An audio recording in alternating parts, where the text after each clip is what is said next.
અહેમદાબાદ મિત્ર ન્યૂઝમાં આપનું સ્વાગત છે। વડોદરા શહેરના અકોટા વિસ્તારમાં નશાની હાલતમાં કાર હંકારીને એક મકાનની કમ્પાઉન્ડ તોડી નાખી હતી અને કાર ઘરમાં ઘૂસી ગઈ હતી। ઘટનાને પગલે જેપી રોડ પોલીસે ઘટના સ્થળે દોડી આવી હતી અને આરોપીની ધરપકડ કરી વધુ તપાસ શરૂ કરી છે। સિનિયર સિટીઝન વહેલી સવારે ચાલવા નીકળે છે અને બેફામ કાર ચાલકો દારૂના નશામાં કાર બેફામ દોડાવે છે અને લોકોના જીવ જોખમમાં મૂકે છે। મળતી માહિતી મુજબ જેપી રોડ પોલીસ સ્ટેશનમાં ફરજ બજાવતા હેડ કોન્સ્ટેબલ ભાવનાબેન નાજાભાઈએ જેપી રોડ પોલીસ સ્ટેશનમાં નોંધાવેલી ફરિયાદ મુજબ તેઓ 112 જનરક્ષક ટીમમાં ઇન્ચાર્જ તરીકે ફરજ પર હતા।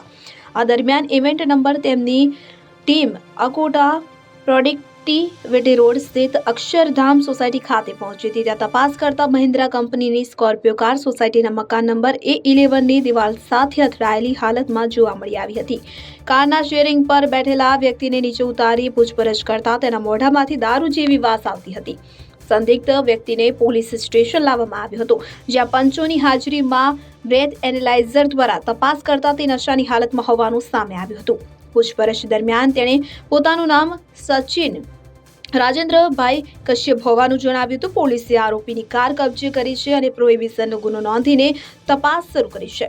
સ્થાનિક શ્વેતા પટેલે જણાવ્યું હતું કે આ અક્ષરધામ સોસાયટી છે જે અકોટા ગાર્ડન પાસે આવેલી છે। આજે સવારે 5:30 વાગે એક ગાડીવાળો સામેની સાઈડથી ડિવાઈડર કુદાવીને આ બાજુ આવી ગયો હતો। બધાનું કહેવું એવું છે કે તે પીધેલી હાલતમાં હોય તેવું લાગતું હતું। પોલીસે તે એક શખ્સને પકડી ગઈ છે। તેઓએ વધુમાં જણાવ્યું હતું કે મારા ઘરની આખી દિવાલ તૂટી ગઈ છે। દિવાલ તો ફરી બની જશે, પણ જો કોઈ જાનહાની નથી થઈ તે મોટી વાત છે। સવારના સમયે આ રોડ પર ચાલવા નીકળતા લોકોની ભીડ બહુ હોય છે। ચાલનારા લોકોના જણાવ્યા મુજબ 5-6 જણા તો માંડ બચ્યા છે। અહેમદાબાદ મિત્ર ન્યૂઝની યુટ્યુબ ચેનલને સબસ્ક્રાઇબ કરો અને બેલ આઇકોન જરૂરથી દબાવો, જેથી દરેક મહત્વના વિડીયોની નોટિફિકેશન તમને મળતી રહે।